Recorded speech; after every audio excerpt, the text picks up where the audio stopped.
Y además hay cosas que vamos a retomar ahora en esta mesa de investigaciones, que vamos a contar con 3 personas. En primer lugar tendremos a Elisa... tendremos a Elisa Pozo, que nos va a presentar, pues si queréis, ya tenéis... Ah, no, están poniéndole los micros. Elisa Pozo, que nos va a hablar del papel de la arquitectura en los centros de atención a la dependencia. También tendremos a Carlos Sánchez, que trabaja en la Fundación Universia y nos va a hablar del 6º estudio sobre la inclusión de las personas con discapacidad en el sistema universitario español. Y por último tendremos a Gregorio Sarabia, le estoy bautizando a la gente toda la mañana. Gregorio Sarabia, que es delegado de Derechos Humanos y para la Convención del CERMI estatal, y nos va a hablar del informe de cumplimiento, el informe CERMI de cumplimiento de la Convención Derechos Humanos y Discapacidad España 2023. Están acabando de poner los micros. Pues cuando queráis ya podéis subir, Elisa. Sí, Gregorio.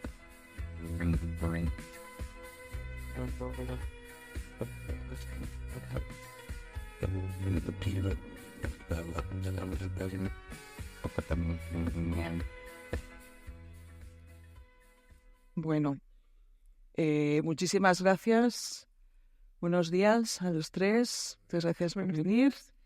Pues vamos a empezar presentando a Elisa Pozo Menéndez, que como he dicho es arquitecta, es doctora arquitecta e investigadora, y ha firmado junto a otros autores un estudio que se llama El papel de la arquitectura en los centros de atención a la dependencia.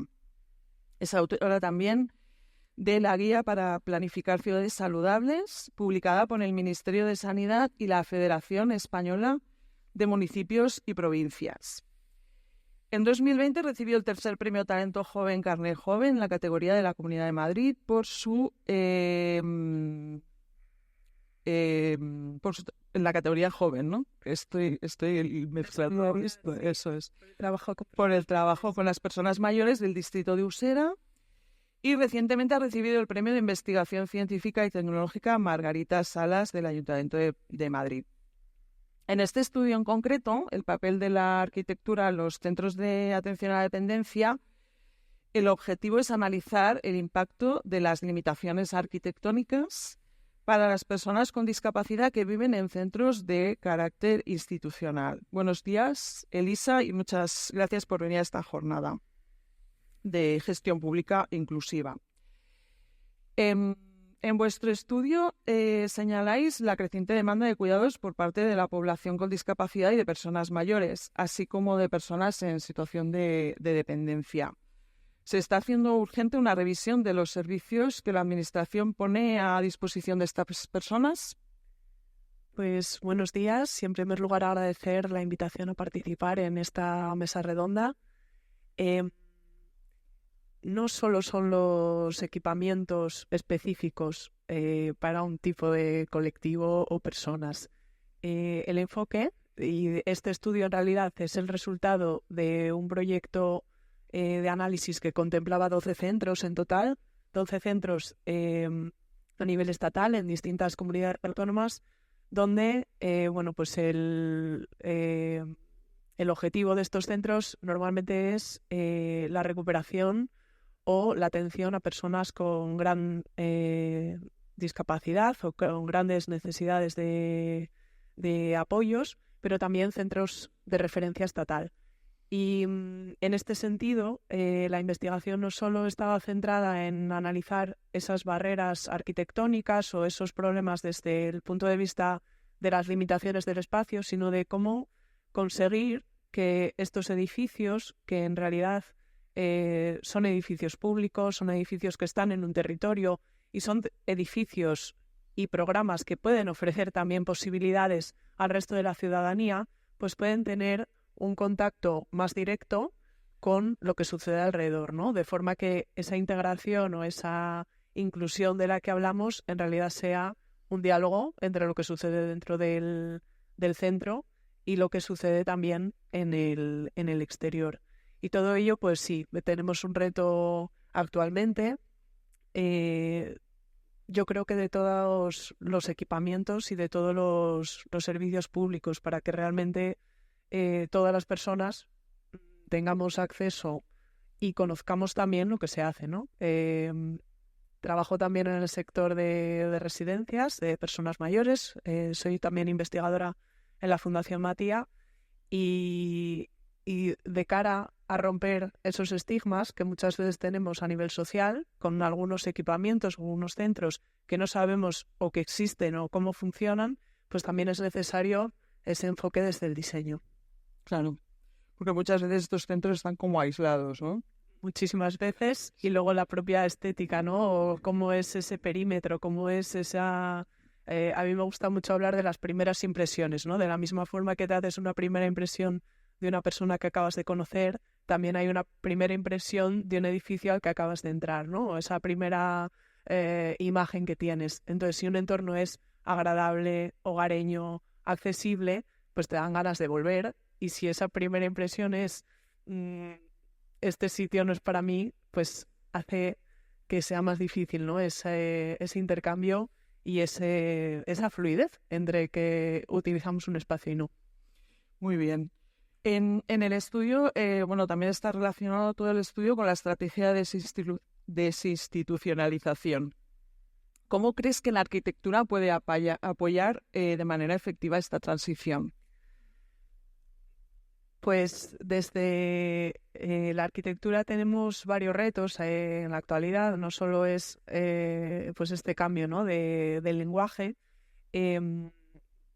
Recordé hace poco uno de los primeros libros que leí al empezar la carrera de arquitectura, que era que lo que comentaba es que al final el diseño de los objetos, el diseño de los edificios, el diseño de las cosas, tienen mucho que ver con cómo la sociedad transmite unos valores y transmite una forma de entender la realidad. Entonces, el ejercicio de la arquitectura también tiene que evolucionar, ¿no? Y de hecho evoluciona.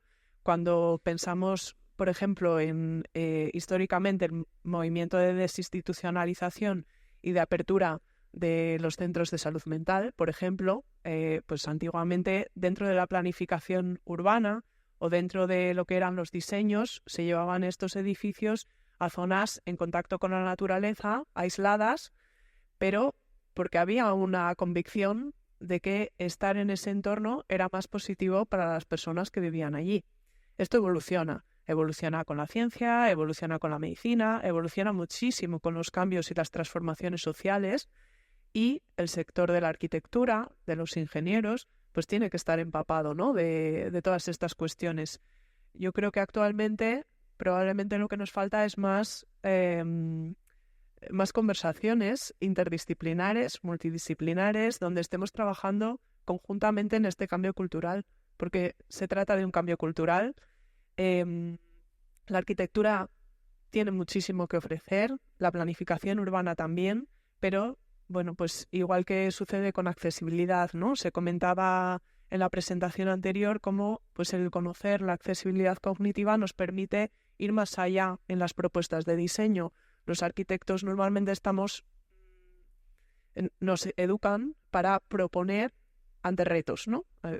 Cualquier reto que sea, cambio climático, un programa, por ejemplo, de un hospital para niños, nos dan retos y a nosotros nos educan en intentar resolver esos retos y dando algo más, ¿no? No solo cumplir un programa, sino pues aportar belleza, aportar calidad, aportar innovación, aportar una mejora sobre ese reto inicial.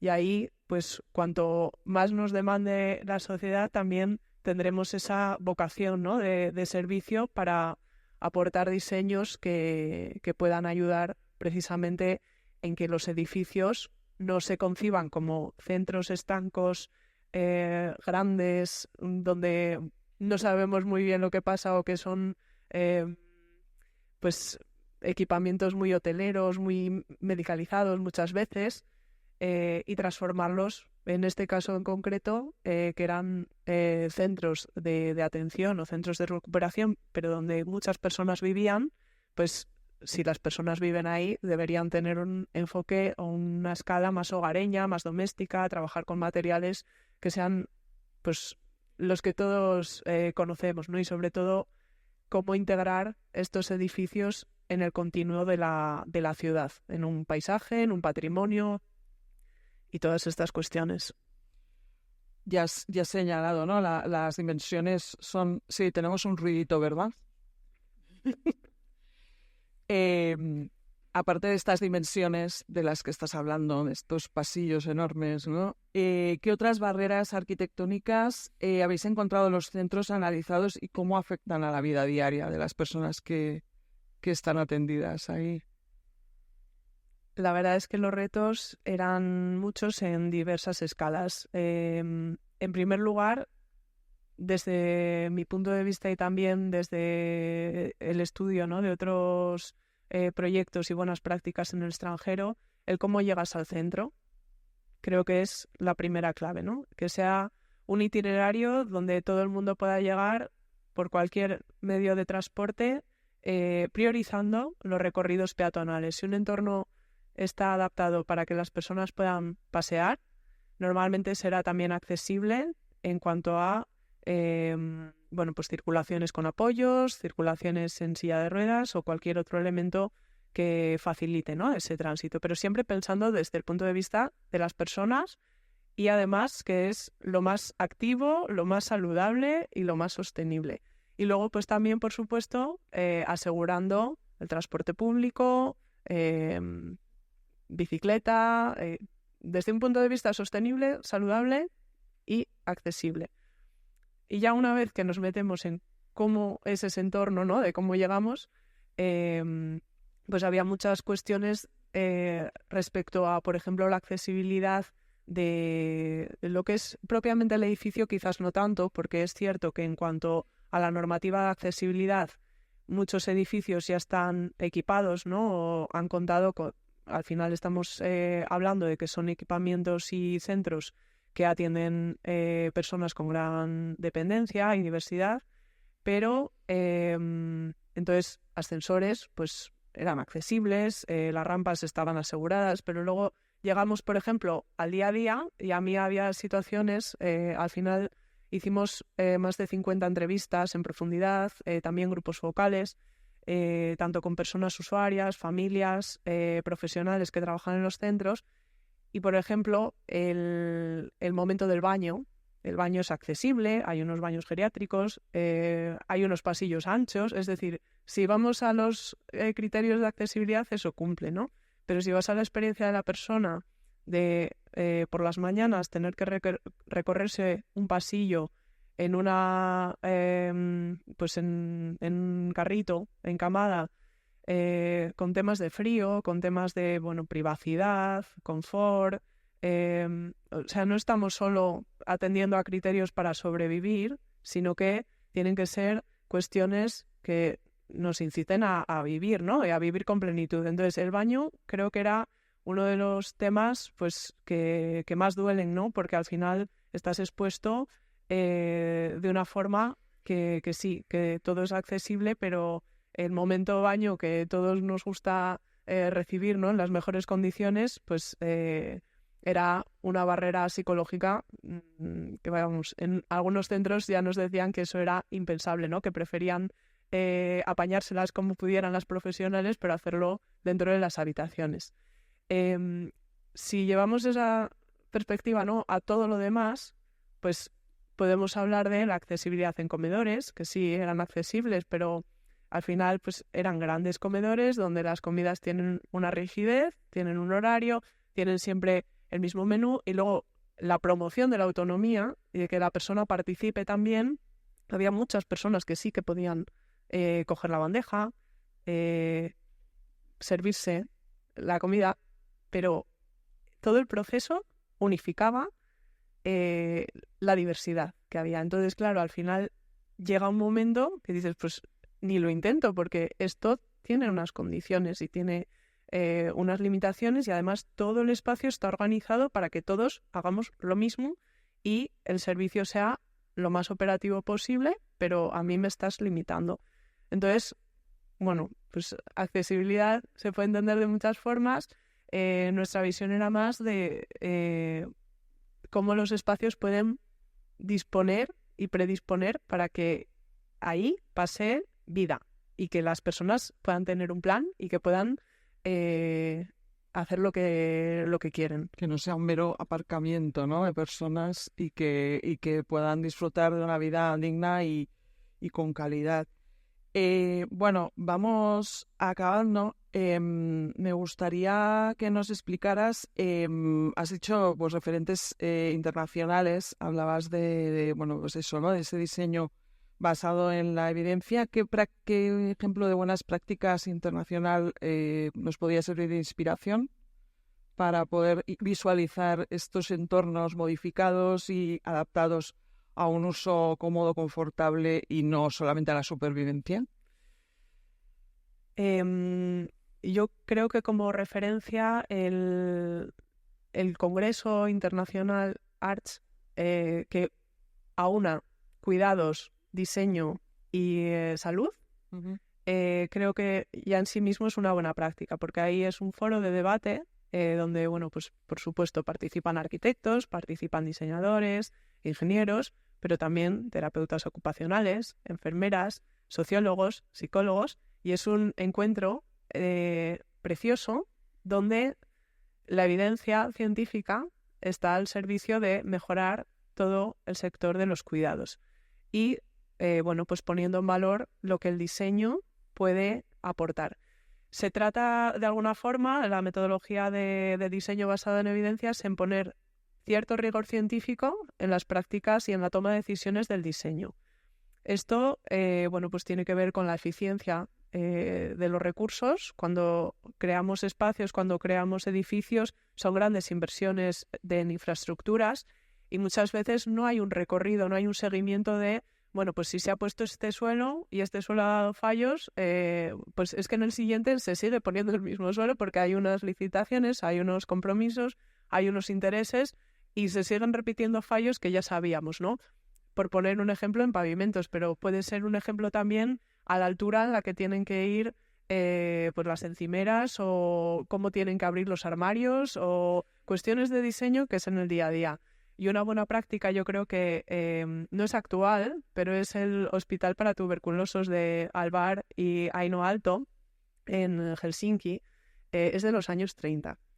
Y ellos dedicaron muchísimo tiempo al análisis de cómo el diseño podía mejorar esa recuperación de personas que tenían tuberculosis. De forma que, bueno, pues por ejemplo, los escalones de las escaleras principales son más bajos de lo que era habitual para que las personas no se fatigaran tanto subiendo. O sea, el mobiliario estaba diseñado también para tener distintas posturas en esa recuperación porque habían trabajado con las enfermeras para diseñar un producto que ayudase en el día a día.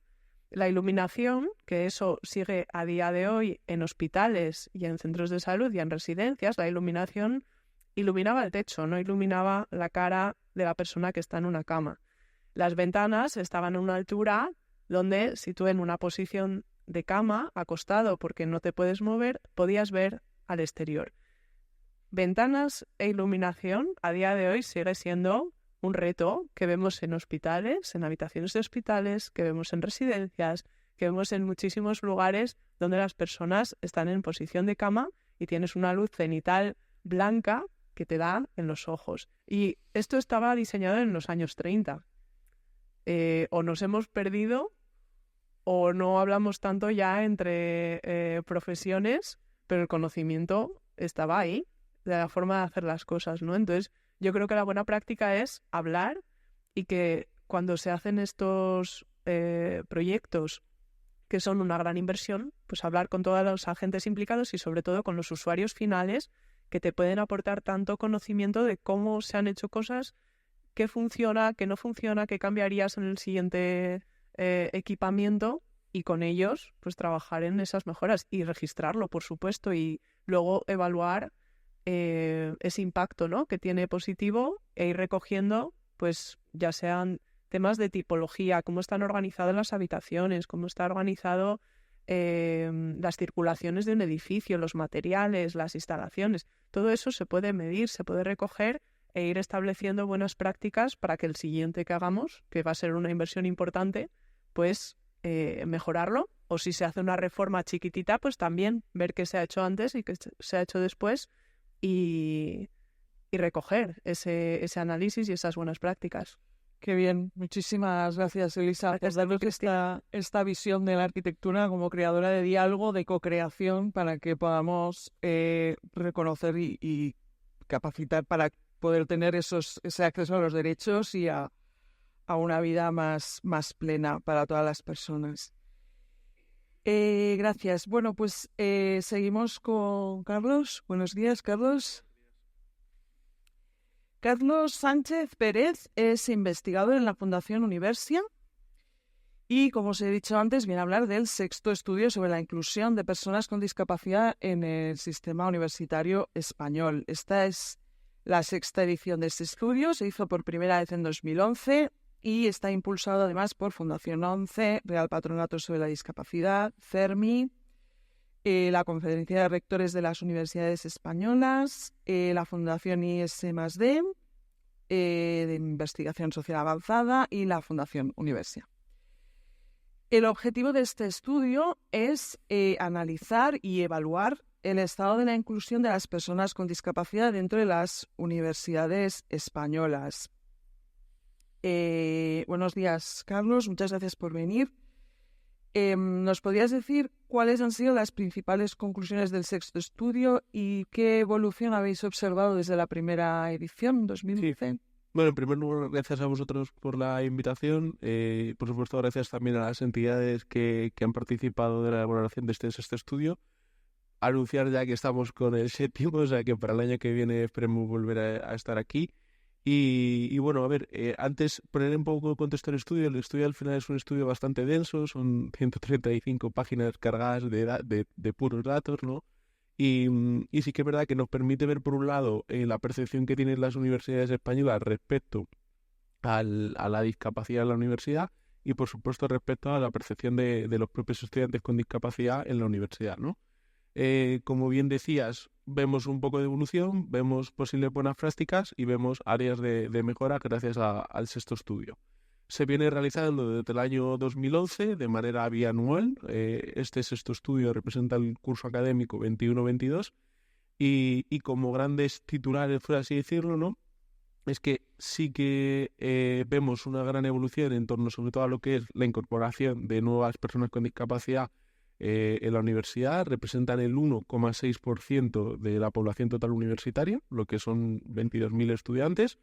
Y si miramos en anteriores estudios, del 1 al 5º, el porcentaje se mantiene el 1,4 más o menos. O sea que quizá esta sí que es la evolución más interesante, la más importante, ¿no?, porque puede significar que está reduciendo esas barreras de acceso a la educación superior y quizás es el dato más positivo. Luego hay otros, ¿no?, que se mantienen más o menos en el tiempo, como son, por ejemplo, que sigue predominando la discapacidad física u orgánica respecto al resto de discapacidades dentro de la universidad, o sí que es verdad que se están observando mayores medidas de accesibilidad, sobre todo el punto digital, que luego comentaremos, imagino, que se está dando un paso más hacia accesibilización digital en tanto en los campus virtuales como en los materiales que se imparten. ¿Qué tipo de discapacidad o discapacidades enfrenta más barreras en la universidad? A ver, creo que decir un tipo de discapacidad no sería del todo justo. O sea, es cierto que la discapacidad predominante en el sistema universitario español es la física u orgánica, pero sí que es cierto que cuando se les preguntaba a los estudiantes en la encuesta, el 30% respondían que habían necesitado adaptaciones durante alguna etapa de su etapa educativa. Por decirlo en orden, ¿vale? Habían solicitado adaptaciones en formato de contenido y duración del examen, adaptaciones de medios físicos y apoyo, adaptaciones de fechas y horarios y accesibilidad de transporte y facilidades de aparcamiento. Es decir, yo viendo estos resultados no sabría decirte qué tipo de discapacidad pueden tener mayoritariamente las personas que más barreras se enfrentan. Sí que desde un punto de vista personal, mi opinión es que la discapacidad intelectual quizá es la que puede encontrarse mayores barreras, que además es el porcentaje de menos personas que hay en la universidad, porque la accesibilidad de los contenidos académicos yo creo que todavía es un punto que nos queda mucho camino por recorrer y no todas las universidades ni todos los planes de estudio cuentan con esta accesibilización. ¿Qué papel juegan los servicios de atención a las personas con discapacidad en la mejora de la inclusión? Los servicios de atención a la discapacidad son claves, o sea, son primordiales. De hecho, antes has mencionado todas las fundaciones y entidades que han colaborado en el estudio. Me gustaría añadir la participación de los 57 servicios de atención a la discapacidad de las universidades que estuvieron trabajando datos y que nos aportaron, en definitiva, lo que es el eje troncal de este estudio, ¿no? Los servicios de atención a la discapacidad, algunos existen desde los años 90. Es decir, el recorrido que tienen hasta hoy es inmenso, la visión que tienen es muy grande y además la profesionalización que tienen también es muy grande, ¿no? Claro, no es solo una figura que se dedique a recoger datos, es decir, tengo 100 estudiantes con discapacidad y ya está. No, es una figura que además, como su propio nombre indica, se encarga de ofrecer servicios, ayudas, adaptaciones y todo tipo de acciones hacia los estudiantes con discapacidad. En torno al 90% de estos SAPDU tienen un servicio de orientación, orientación académica y demás. Un 80% tienen un servicio de orientación psicoeducativa, que este punto es muy importante, y en el curso 21-22 más de 7.000 estudiantes acudieron a él, estudiantes con discapacidad. Y luego además el 75% ha sido capaz de cubrir todas las necesidades o todas las adaptaciones que llegaron a través del servicio de los estudiantes con discapacidad. Por tanto, como digo, creo que la figura del SAPDU es esencial para entender la discapacidad del sistema universitario español y su ayuda. Muy bien. ¿Me vas a permitir, Carlos? Voy a poner un vídeo que te reconozco que lo tendría que haber puesto antes. Lo tenemos preparado. Vamos a poner el vídeo. Hola de nuevo. Lo prometido es deuda. Vamos con la primera persona que os voy a presentar. Ella es Maggie Zuasti. Es diseñadora gráfica en Fundación Ideas. Tiene acondroplasia y va por la vida a toda leche con su silla de ruedas eléctrica. Maddie nos explica qué papel tiene la inclusión desde su punto de vista en las administraciones públicas. ¿La escuchamos? La inclusión en la administración pública es esencial porque garantiza los derechos de todas las personas, tanto con discapacidad física como sin discapacidad, a participar plenamente en la sociedad. Y esto debería de ser en igualdad de condiciones. Al final, los servicios públicos buscan calidad y no puede haber calidad si no hay inclusión. Y si no lo haces, estás dejando a muchas personas de lado simplemente por funcionar y ser de una manera diferente. Al final es una cuestión de derechos y es un mínimo esencial que cualquier persona pueda acceder a todos los servicios que pueda dar la administración. Podemos hablar tanto de salud, podemos hablar de educación y todo tipo de administraciones públicas. Y estas deberían de ser sin barreras, sin obstáculos y poder acceder de la misma manera que una persona sin discapacidad. La administración pública al final es un reflejo de cómo está la sociedad y se habla de inclusión, pero aún falta muchísimo para llegar a una inclusión plena y a una sociedad mucho más justa y equitativa para todas las personas. Qué bien, Maggie Zuasti, compañera. Pues volviendo al estudio, Carlos, perdona el paréntesis, no sé si funciona este puntero. Aquí. Nos has traído un código para descargar el sexto estudio sobre la inclusión de las personas con discapacidad. Lo podéis escanear con la cámara, si queréis. Antes has hablado del tema digital. ¿Qué nos podrías hablar de cómo ha evolucionado la accesibilidad en ese sentido? A ver, yo creo que la accesibilidad digital es un punto muy importante y con una evolución muy positiva, pero quizá por la importancia que está cogiendo, esa evolución se queda un poco estancada. Me explico. Del primer al último estudio sí que encontramos que ha habido una evolución en torno a lo que es la accesibilidad digital, es decir, sí que podemos decir que se han accesibilizado los medios digitales, campus y demás, pero sí que es verdad que la educación a distancia está cogiendo una importancia bastante predominante. Cuando se les preguntaba a los estudiantes, casi el 50% elegía la educación a distancia frente a la presencial. Y el 83% señalaba que esto ayudaría en mayor o menor medida a su discapacidad el hecho de estudiar online. Entonces, claro, al coger tanta importancia hace que sea aún más necesario y más importante también el hecho de poder accesibilizar los materiales. Hay en torno a un 15-16% de las universidades que no cuentan ni con certificación de accesibilidad, que es lo que conocemos en día de hoy como A, AA y AAA, y también un 16% más o menos que no cuenta con el campus virtual accesible. Y el campus virtual para la vida universitaria es clave porque es donde puede acceder a la formación académica, exámenes, consultas con el profesor y demás. O sea que quizá, como digo, es positiva la evolución que vemos, pero por la importancia y el valor que está cogiendo la educación online, creo que hay que apretar un poquito en la accesibilidad digital. Claro, también habláis de universidades que tienen planes de sistemas de gestión de la accesibilidad. Uh-huh. De hecho, bueno, que tenéis, habéis observado, el 45% de las universidades tienen planes para mejorar la accesibilidad y de este porcentaje solo un 12% tienen el sistema de gestión de la accesibilidad. ¿Cómo crees que debería ser esto? ¿Deberían estar implantados estos sistemas de gestión? Y antes justo Jesús hablaba de que el derecho a la salud no se puede lograr, no se puede hablar de derecho a la salud si todas las personas, incluidas las personas con discapacidad, tienen acceso a ese derecho, ¿no? Con la educación creo que ocurre lo mismo. No podemos hablar del derecho a la educación si hay personas que por adaptaciones o simplemente porque no se las está teniendo en cuenta para entrar al sistema universitario ya no pueden acceder. Entonces el derecho a la educación desaparece, ¿no? Y la educación superior con mayor importancia por luego la empleabilidad, que también creo que es importante en este punto. Entonces, claro, ¿qué ocurre? Que aquí creo que no es una cuestión solo de las universidades, no es algo que tengamos que ir a las universidades y decir, no, esto es vuestro, es una cuestión de diálogo, es una cuestión de políticas y, por supuesto, es una cuestión de tener en cuenta a las personas, ¿no? Uno de los temas que más preocupaba en este estudio era la empleabilidad y es importantísimo entender que en una universidad tiene que haber programas de prácticas de empleo accesibles para que esa persona, no solo durante su etapa universitaria, sino luego en la posterior incorporación al mercado laboral, pueda tener un desarrollo. Si no, de poco sirve estudiar 4, 5, 6 años de carrera o un máster y luego desaparecer.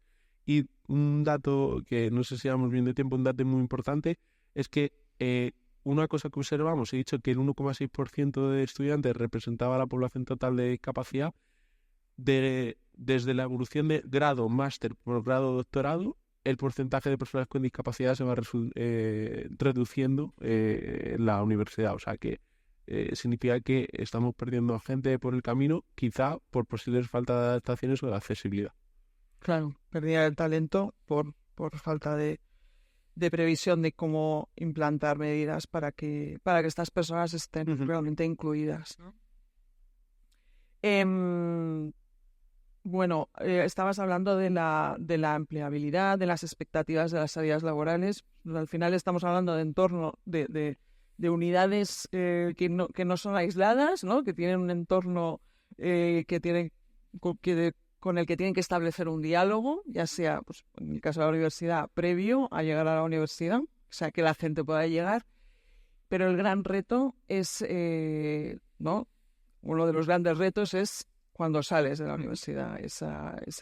¿Cómo puede ayudar la universidad desde el punto de vista de la accesibilidad a mejorar esa empleabilidad? Justo, o sea, uno de los grandes retos, además dicho por los propios estudiantes, no es algo que nos preocupe a nosotros, es uno de los grandes retos porque en torno al 60% señalaba preocupación a la hora de finalizar sus estudios y salir al mercado laboral, ¿no?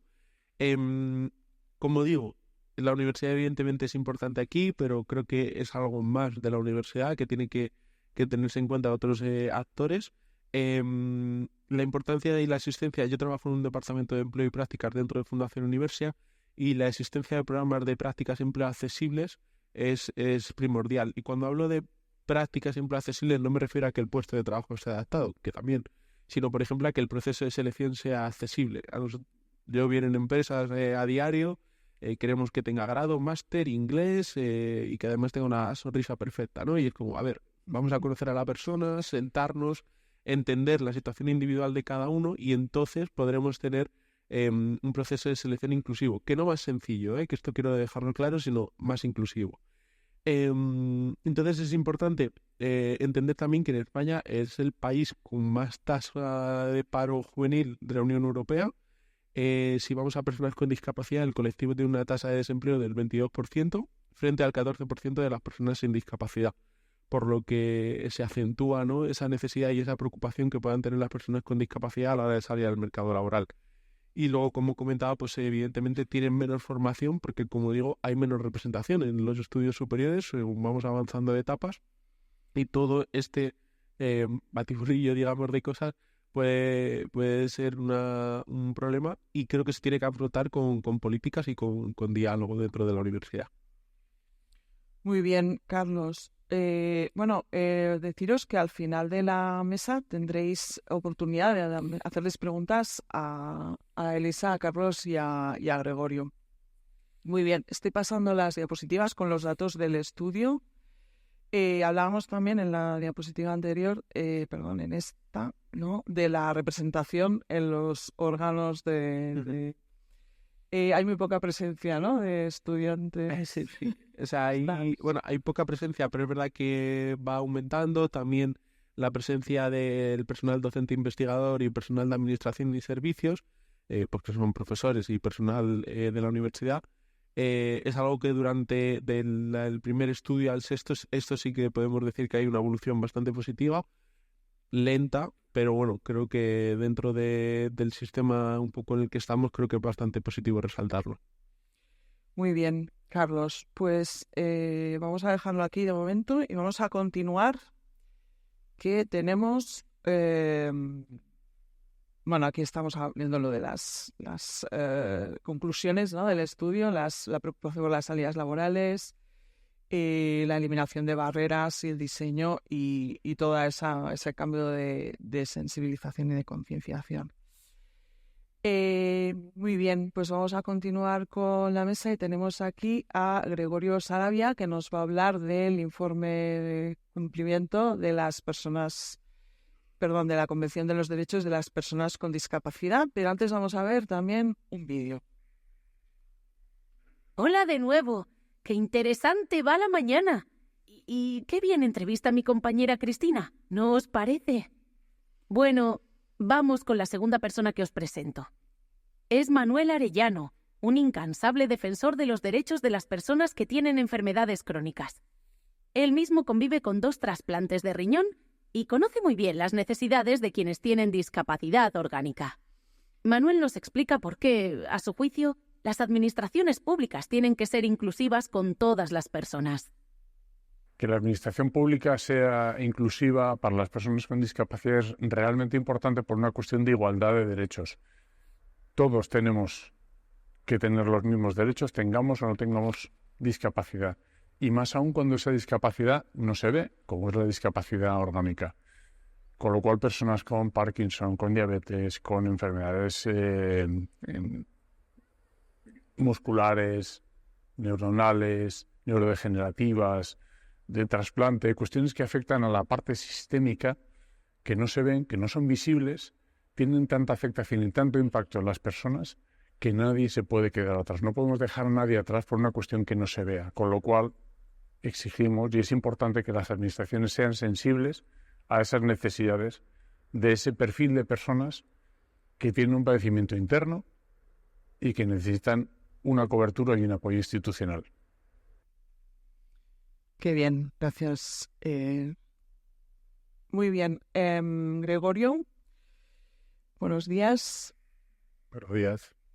Gregorio Sarabia es delegado de Derechos Humanos y para la Convención del CERMI estatal, además de presidente del Comité de Apoyo a la Convención. También es miembro del Observatorio de Convivencia Escolar del Ministerio de Educación y Formación Profesional, integrante del órgano rector del Foro de Justicia y Discapacidad del Consejo General del Poder Judicial y, bueno, autor de numerosos estudios, publicaciones sobre derecho y discapacidad.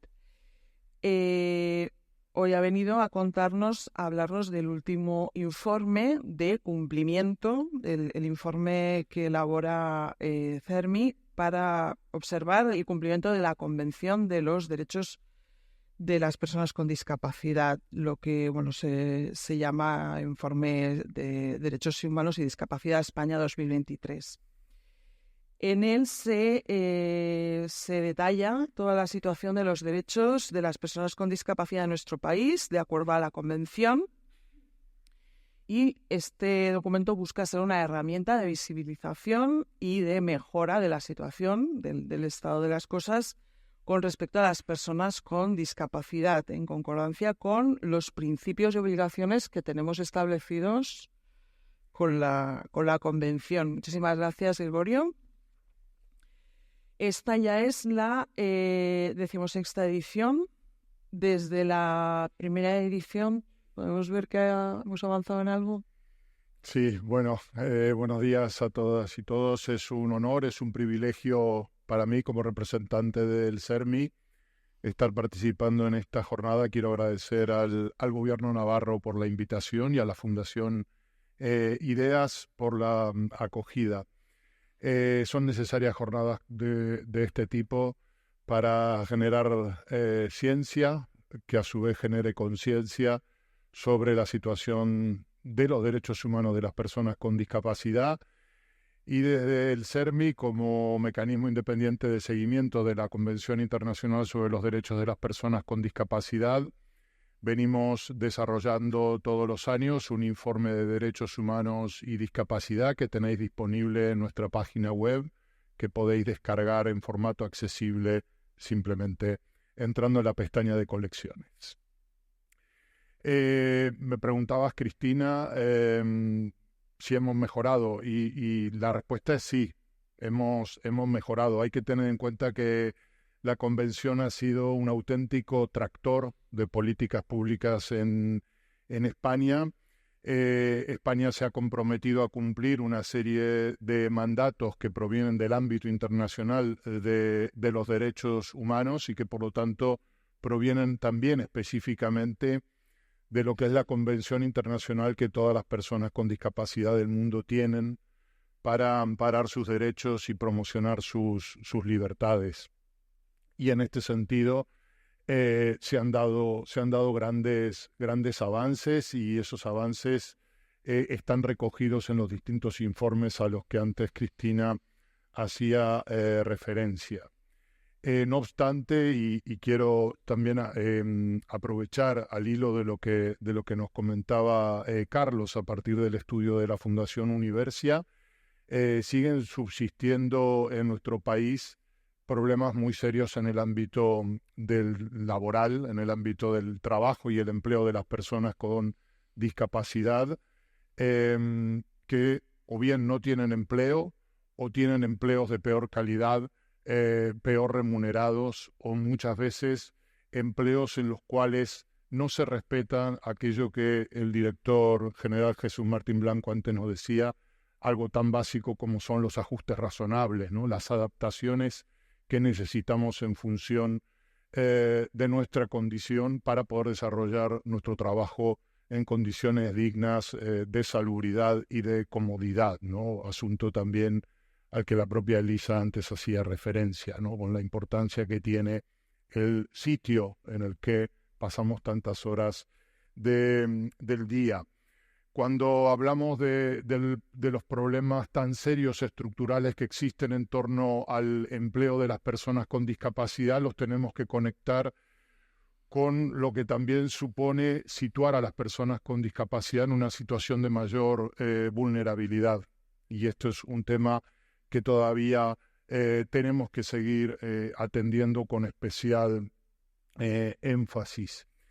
Quiero también resaltar como una tarea urgente de todas las administraciones públicas, de todos los poderes públicos a nivel autonómico, a nivel estatal, a nivel local, todo lo que tiene que ver con intentar paliar las múltiples discriminaciones que pesan sobre las mujeres y las niñas con discapacidad. Necesitamos políticas públicas que nunca dejen de lado la perspectiva de género. Si no atendemos esta cuestión, seguiremos produciendo situaciones de injusticia y de exclusión que no resultan admisibles.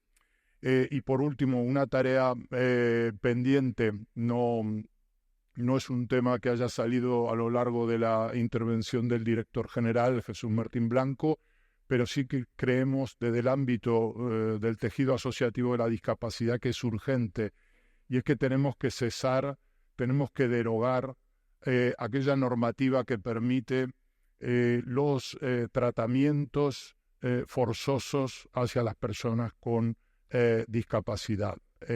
Todo lo que tiene que ver con los internamientos y los tratamientos forzosos son contrarios a los derechos humanos, y actualmente está pendiente un cambio normativo en la ley de enjuiciamiento civil y también en la ley de autonomía del paciente, que pueda hacer posible terminar con estas prácticas que resultan aberrantes desde el punto de vista de los derechos humanos.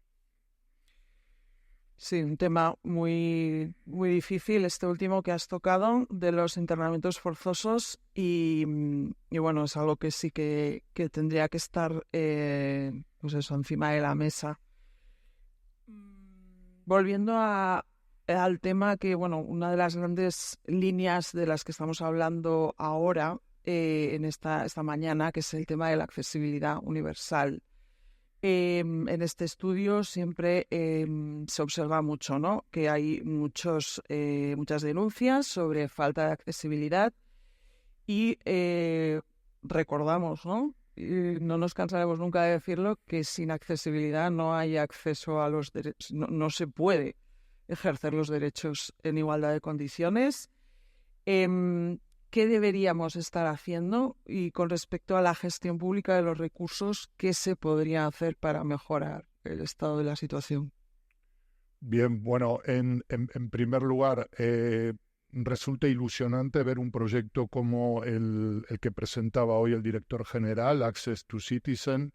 Realmente eso da ánimos, creemos que está en el buen camino, un cambio en un elemento tan esencial como es el 112, y esta posibilidad que la tecnología abre para que en todos los territorios, toda la ciudadanía, también aquella que tiene discapacidad, pueda acceder a derechos tan básicos, inclusive en aquellas situaciones de emergencia.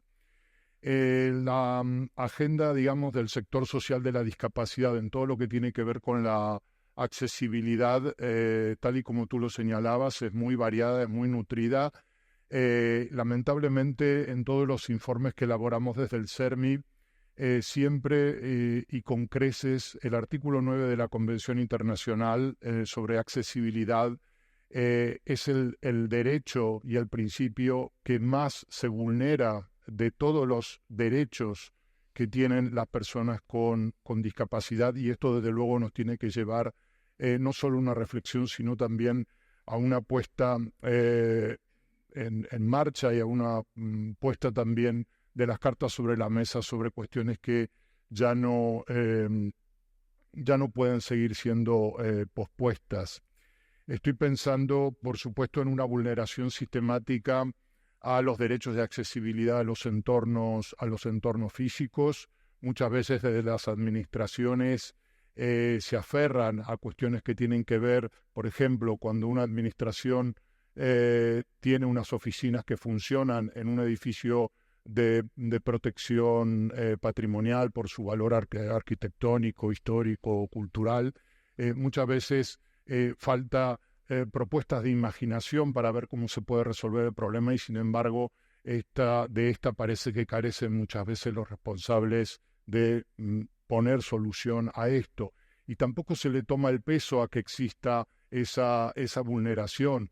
Hay veces que las personas con movilidad reducida tienen acceso a determinados entornos físicos, y estos accesos terminan siendo el mismo acceso que hay, no sé, para los coches o para los transportes de mercancías. Todo esto es una situación discriminatoria y que también debería hacernos reflexionar, también a las propias administraciones públicas. En el derecho a la movilidad hay múltiples violaciones, vulneraciones a este derecho, sobre todo a las personas con movilidad reducida en el transporte público, tanto en los trenes como en los autobuses, como en los aeropuertos. Hay todavía allí mucho que hacer. Han salido propuestas desde el CERMI para todo lo que tiene que ver con un sistema de tarifas reducidas en el transporte para las personas con discapacidad, una exención de peajes también para personas con discapacidad. Tenemos también problemas en todo lo que tiene que ver con el consumo inclusivo, ¿no? La falta de etiquetamiento adecuado con los códigos que permitiría a una persona ciega hacer su compra de cada día, su compra semanal, sin la asistencia de otra persona que lo pueda hacer de forma autónoma. Hoy en día casi todas las personas en España tienen un móvil que les podría servir para tener un lector QR y enterarse de qué producto es el que está comprando. También, y hace poco lo señalaba la presidenta del CERMIN, Mariluz Sanz, la importancia que tiene que las administraciones adapten, ¿no?, la tecnología a las necesidades de las personas con discapacidad. También Carlos hacía referencia a eso, ¿no? La digitalización genera brechas, y estas brechas nosotros no las podemos observar de manera pasiva, sino que tenemos que poner todo nuestro empeño, y también vuelvo a subrayar la palabra creatividad para solventarla, ¿no? El ejemplo que esta mañana estamos teniendo a partir de las intervenciones de Iris, creo que es un muy buen ejemplo de cómo hacer un uso adecuado de las tecnologías. Y por último, permíteme que mencione también la cuestión de la vivienda. No hemos podido aún lograr, de hecho ha habido un cambio reciente en la ley a nivel estatal que regula la cuestión del derecho a la vivienda. No hemos podido, a pesar del empuje que le hemos dado desde el CERMI, reformar la ley de propiedad horizontal, y esto supone que muchas de las obras de accesibilidad que se tienen que llevar adelante en las comunidades de vecinos no terminen de ser obligatorias de acuerdo con los montos que éstas supongan, y por lo tanto seguimos teniendo personas con discapacidad, con movilidad reducida, que o bien dependen de otras personas para ejercer un derecho tan básico como el de salir de sus casas, o bien estas casas se convierten para estas personas, ya no son sus hogares, sino que se convierten en auténticas prisiones.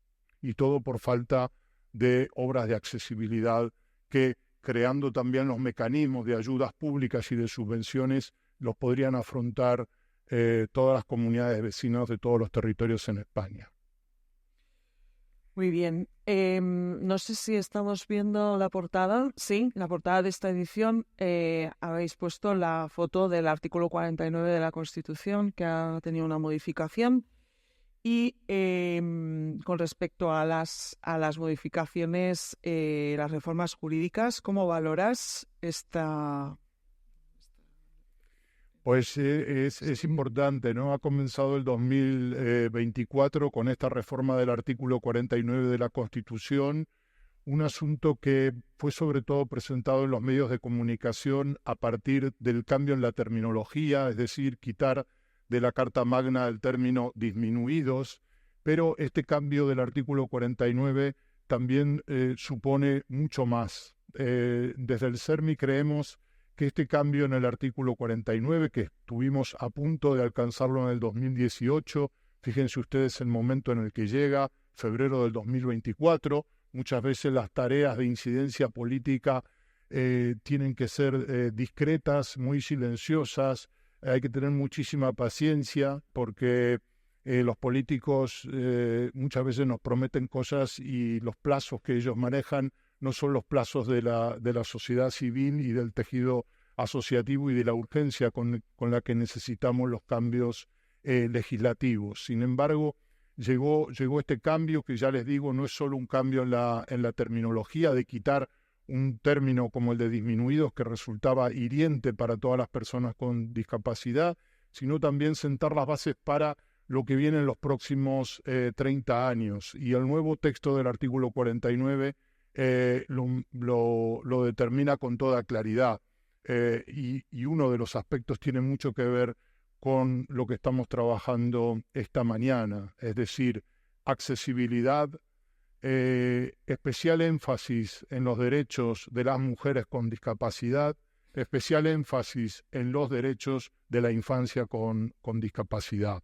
Yo creo que aquí tenemos una suerte y es que hemos podido colocar a España en todo lo que supone la vanguardia del constitucionalismo social. No hay en estos momentos una constitución que tenga en el mundo, no hay una constitución que tenga un artículo como el 49, pero también tenemos que ser todas y todos conscientes de que no es un punto de llegada, sino que es recién un punto de partida.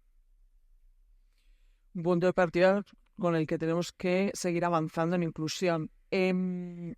Vamos llegando ya a la hora en la que están previstas las preguntas. Tenemos a 2 personas en la sala con micrófonos y si tenéis alguna pregunta levantáis el brazo y yo les indicaré dónde tienen que ir. Mientras tanto va a ir acabando Gregorio, que le tengo que hacer alguna pregunta para acabar. Me gustaría que nos hablaras,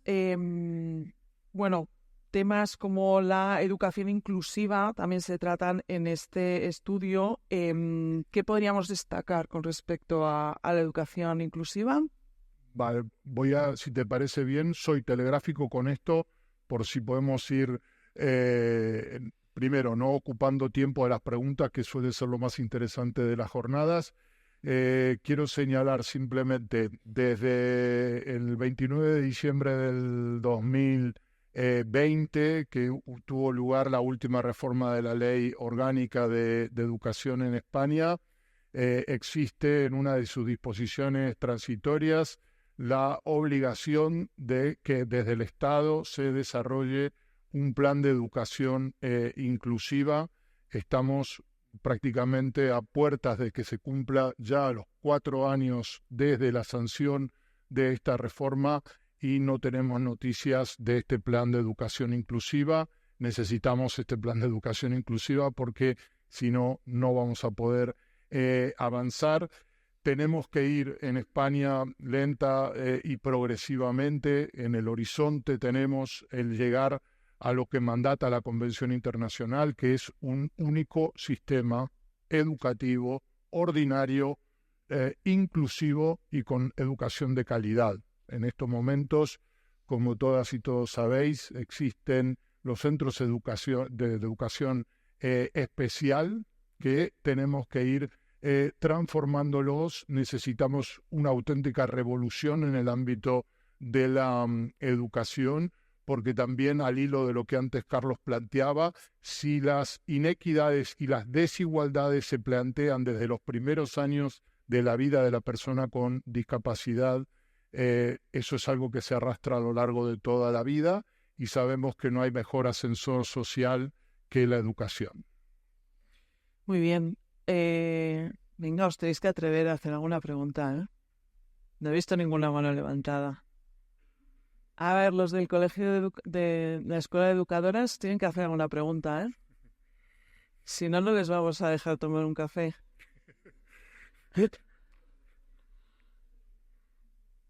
Ah, mira, aquí tenemos una pregunta. Aquí delante.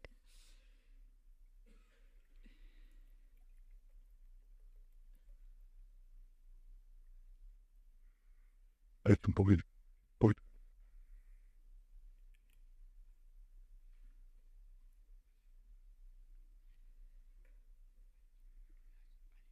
Muchas gracias.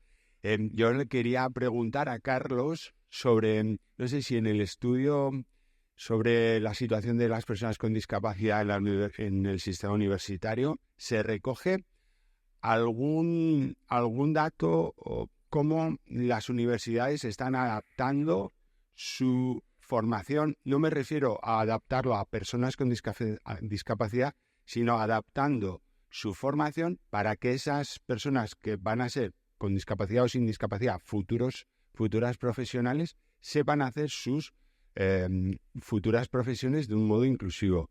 Me refiero, no sé, por ejemplo, a enfermería, arquitectura, personas que estudien derecho, economía, marketing, publicidad, cualquier grado. No sé si en el estudio se recoge en qué grado están incluyendo el diseño universal todos los grados universitarios. Bueno, por nada no coja ahora mismo en este estudio. Sí que es verdad que esto se está planteando para el 7º estudio porque una de las cosas que vimos era que teníamos que mejorar ciertas preguntas que se hacían a las universidades, pero bueno, creo que esto es algo de ir aprendiendo, ¿no? Prueba y error y ver qué se puede necesitar y qué datos como este que planteas son interesantes conocer, pero la realidad es que en este estudio esa información no se recoge y no se la ha preguntado a las universidades. Ya, aprovecho que tengo el micro. ¿Sí? ¿Ahora? ¿Se oye? Sí. Vale, entonces, aprovecho que tengo el micro. Quería preguntarle a Gregorio, ¿qué nota le pondríamos a España en ese cumplimiento? Pregunta fácil. Pregunta súper Veo, Luis, que sabes meter muy bien el dedo en la llaga. Pues, a ver, ¿comparado con qué, no? Eso sería lo primero. Pero bueno, se suele decir esta muletilla en relación con los países de nuestro entorno, ¿no? Que es al final algo que nos puede dar referencia. Yo creo que España tiene ¿qué tiene España? Un notable menos. A ver, quien desde luego creo que se lleva la matrícula de honor, sinceramente, son las propias personas con discapacidad, sus familias y el tejido asociativo. En el CERMI se reúnen muchas asociaciones de personas con discapacidad y creo que ahí hay un motor y un aliciente enorme y una forma, digamos, de canalizar los procesos de transformación que es algo, yo diría, inigualable en términos, ya digo, de los países de nuestro entorno.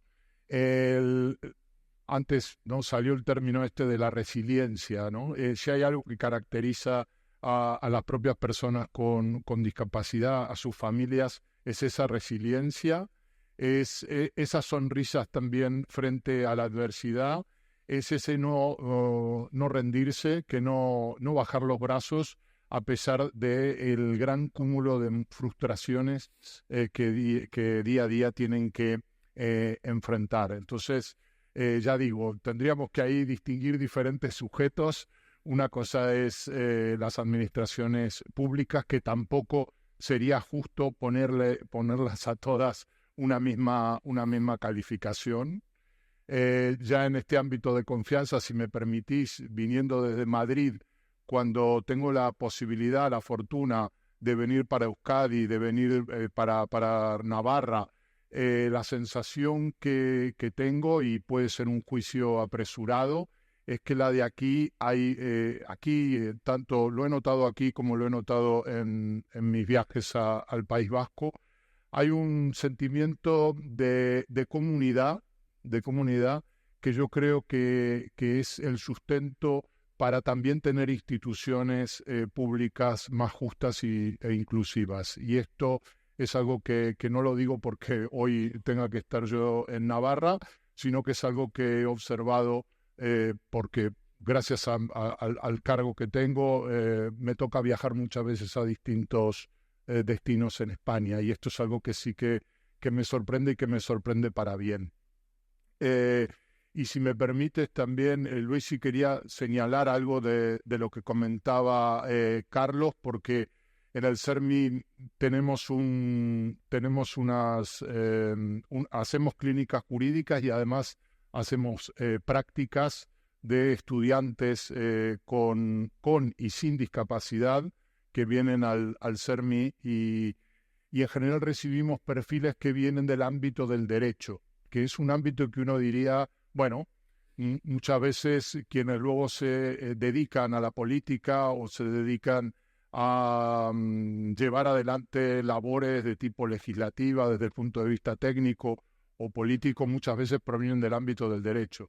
Ni siquiera en el ámbito del derecho, el derecho de la discapacidad tiene presencia. Y lamentablemente creo que esto es un problema que aqueja a muchos grados, a muchas licenciaturas, bueno, las antiguas licenciaturas, a muchos grados en los que tú señalabas, por ejemplo, arquitectura, ingeniería, todo lo que tiene que ver con el área de la salud. Sería importantísimo contar con conocimientos de discapacidad y de accesibilidad, pero creo que eso es todavía una tarea pendiente.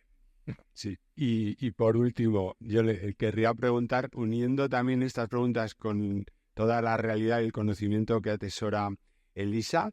Elisa, en vuestros estudios, primero, ¿qué conocimiento de la accesibilidad o qué sensibilidad hacia la accesibilidad hay en las profesionales que atienden en esos centros de atención a personas con dependencia? Y en tu sector, en el colectivo de colegas de la arquitectura, también, ¿cómo ves esa formación y esa sensibilidad hacia lo accesible? Pues desde la experiencia de los profesionales que están trabajando, ¿no?, de día a día con personas con necesidades de apoyos, yo creo que es cuestión de empatía, de conocer a la persona, lo que necesita, y sí que veo en muchas ocasiones dificultades, no tanto de la concienciación, ¿no?, de accesibilidad, porque al final día a día pues tienes que ir adaptándote a tu trabajo, y yo creo que sí que pues todo lo que son las tareas, ¿no?, o las cuestiones más básicas y operativas lo desarrollan perfectamente.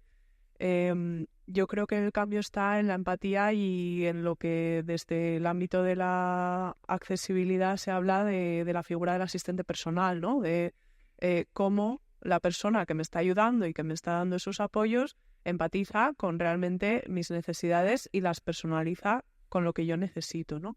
Y en ese aspecto, por ejemplo, pues de conversaciones con personas que viven en estos centros, pues quizás que el cambio postural esté pautado en X horas y que tú sientas la necesidad de que lo necesitas en otro momento, pues parece que hay unos protocolos, ¿no?, y unos horarios y unas normas establecidas que a veces, desde mi punto de vista, yo no soy profesional de los cuidados, pero veo que a veces es cuestión de empatizar, ¿no?, y que es poner un poquito más de cariño y de voluntad en el trabajo que hacemos, ¿no? Que no sea solo esas pautas que tenemos o esos estándares y que nos olvidamos a veces del sentido común, ¿no? Y que pues eso al final es, desde mi punto de vista, la calidad y la satisfacción de que una persona sienta que se está atendiendo esas necesidades, pues lo mismo en todas las actividades diarias.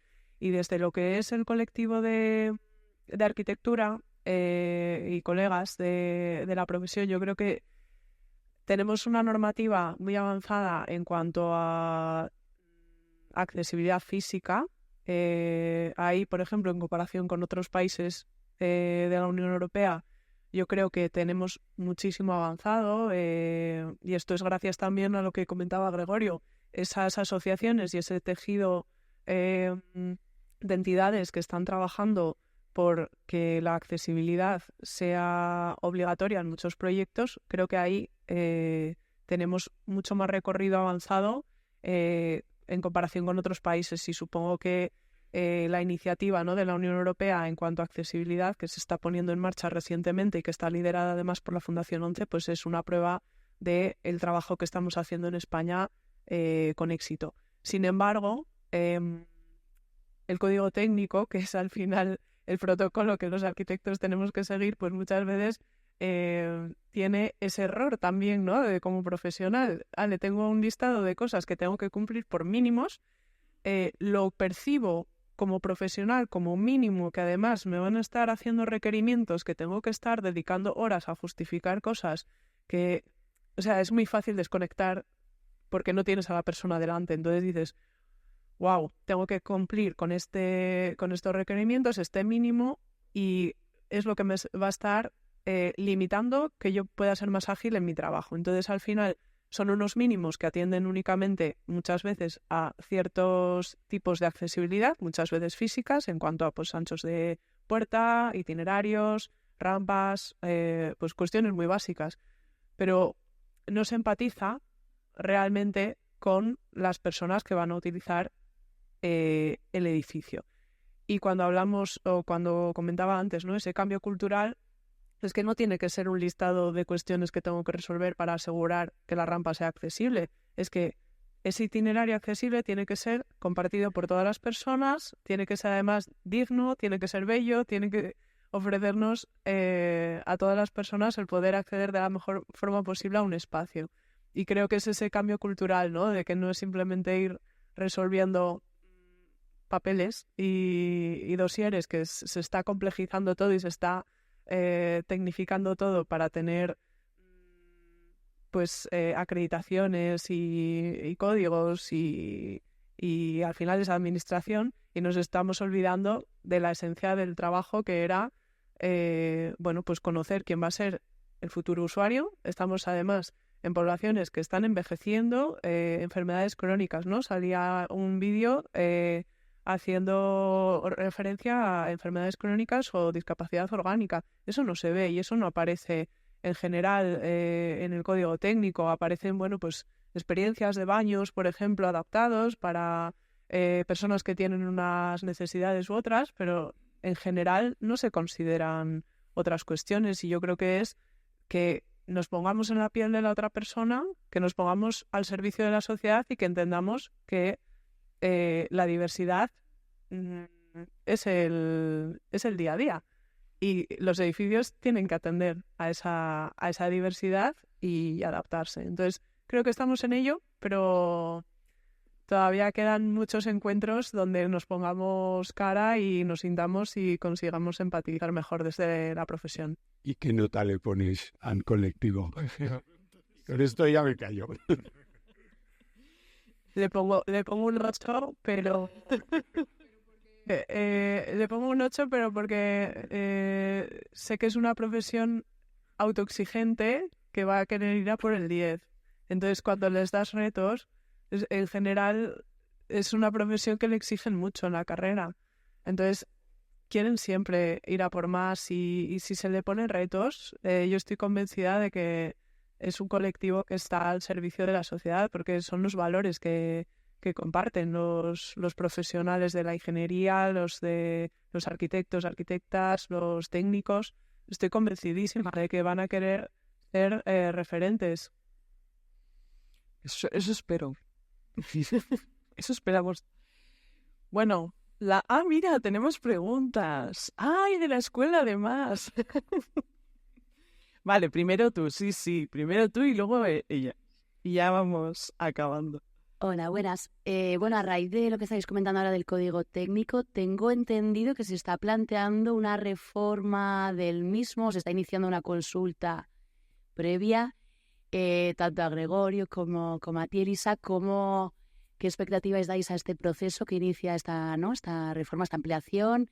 ¿En qué medida creéis que va a mejorarse todas esas carencias, ¿no?, que comentabas? Y no sé, ¿cómo lo planteáis? ¿Qué información tenéis al respecto? Pues toda la información de todos los que se están revisando. Se está teniendo en cuenta pues la normativa europea que se está imponiendo, y de esta forma pues también dentro de lo... Perdona, Elisa, nos hemos quedado sin audio, ¿no? Sin micros. No sé si nos están oyendo al fondo de la sala. Si no, gritamos.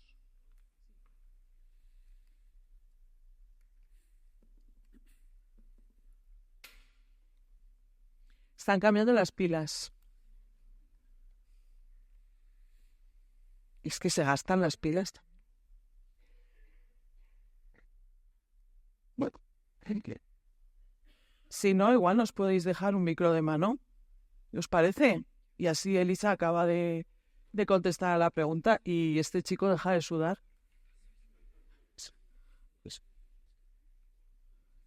No. ¿Me dejas el micro y así se lo dejo a Elisa? Yes. Tranquilo. Muchas gracias. Mira, cojo el de... esta es doble ahora. Quito este por si acaso, no se me vaya a solapar. Vale. Bueno, como comentaba, el código técnico también se adapta en función de las pues de las nuevas exigencias europeas. En este aspecto, todo lo que es el Pacto Verde, el de sostenibilidad, pues tiene también que adaptarse. En accesibilidad, pues progresivamente irá haciendo lo mismo. Yo sigo pensando que al final es una herramienta de mínimos. Entonces, siendo una herramienta de mínimos, asegura lo básico. No se trata de cumplimiento de lo básico. Tiene que ser, pues lo que comentábamos en los estudios, ¿no? Y en la evaluación de cómo las carreras o la formación que recibimos en todos los procesos previos de educación nos hacen ser conscientes de estas necesidades que hay para adaptar los entornos, y no solo ir a esos criterios de eficiencia energética o de accesibilidad, que muchas veces es que va a ser difícil, ¿no? El imponer ciertos criterios, porque al final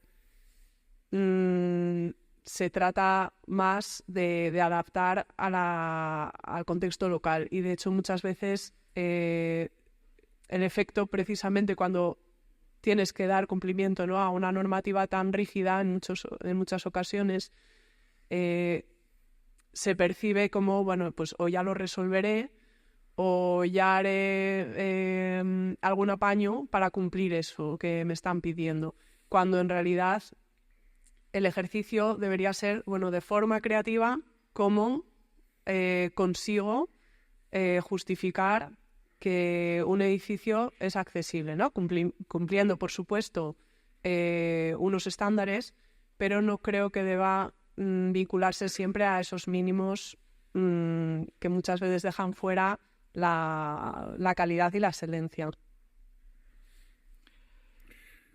Sí, yo es que voy a ir en la misma línea que Elisa, ¿no? Porque creo que muchas veces se puede emplear la falta de legislación o algún tipo de laguna como pretexto para no hacer cosas. Y esto es muchas veces lo que nos toca ver. Tuvimos que seguir muy de cerca todo lo que fue la lucha por las obras de adaptación del hemiciclo del Congreso de los Diputados, que desde el punto de vista simbólico, siendo la sede de la soberanía estatal, nacional, pues era algo que creíamos que podía ser importante, y sobre todo teníamos el apoyo y teníamos la excusa también, vamos a decirlo así, perfecta desde el punto de vista político, porque el quien era el portavoz en aquel momento de un grupo parlamentario muy importante, me estoy refiriendo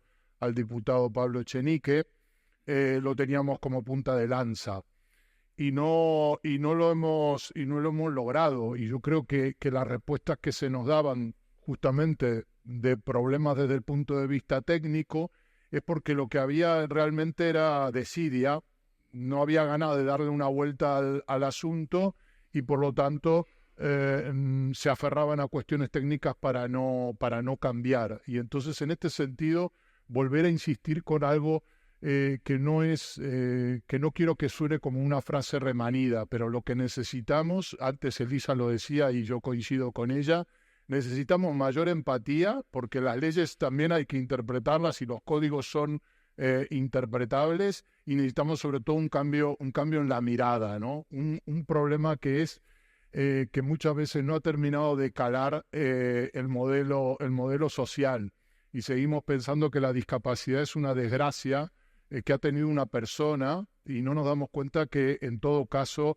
la discapacidad es algo en lo cual lo social tiene mucho que ver, porque es desde lo social desde donde ponemos las barreras y los obstáculos, y luego libramos a su suerte a la persona con una determinada condición para que se las arregle ella misma con sus medios. Cuando nos empecemos a dar cuenta de que es un problema que tenemos que solucionar a nivel social, yo creo que vamos a terminar por cambiar muchas cosas como la que tú mencionabas y que tienen que ser cambiadas.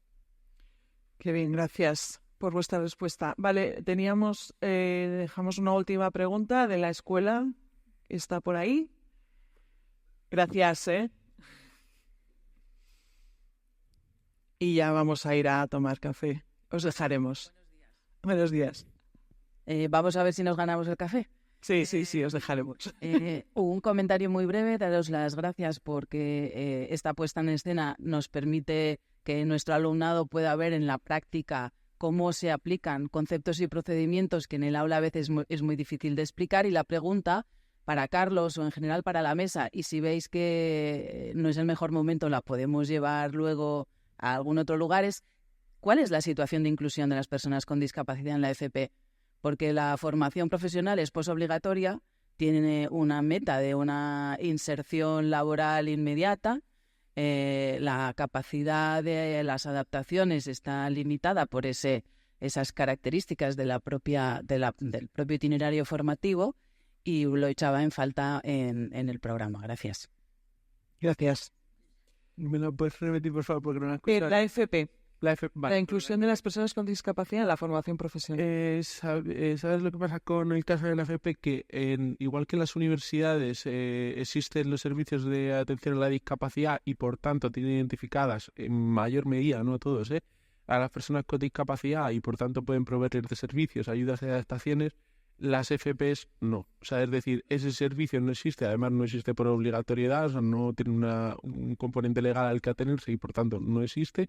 Es cierto que hay muchos centros que sí que están dando esos pasos, esforzándose, pero es una manera mucho más difícil y más rústica si no tienes los medios suficientes para poder hacerlo. Y yo lo que sí que me encuentro en las FP, como he dicho antes, trabajaba en un departamento de empleo, es que son profesores que de manera totalmente voluntaria y sacando tiempo de donde no lo tienen, hacen el esfuerzo por ponerse en contacto con asociaciones, con entidades, con fundaciones, etcétera, etcétera, para ayudar a esos estudiantes con discapacidad. ¿Por qué? Porque el centro en sí no tiene esa potencia, esa fuerza para darles ayudas. De hecho, ahora el mes de noviembre, el mes que viene, es la feria de discapacidad de la Comunidad de Madrid, y nosotros tenemos allí un stand y os puedo asegurar que el 50% de los visitantes son profesores de centros FP que vienen precisamente, oye, ¿cómo podemos ayudar a los chavales a que consigan prácticas? O ¿con quién puedo hablar? Porque necesitamos X adaptaciones o lo que sea. No así las universidades, que tienen un centro, tienen mayores recursos económicos y evidentemente tienen una historia detrás que les ayuda. Por tanto, la FP es un tema, una asignatura pendiente en este sentido. Muy bien, pues muchas gracias. Elisa, Carlos, Gregorio, muchísimas gracias.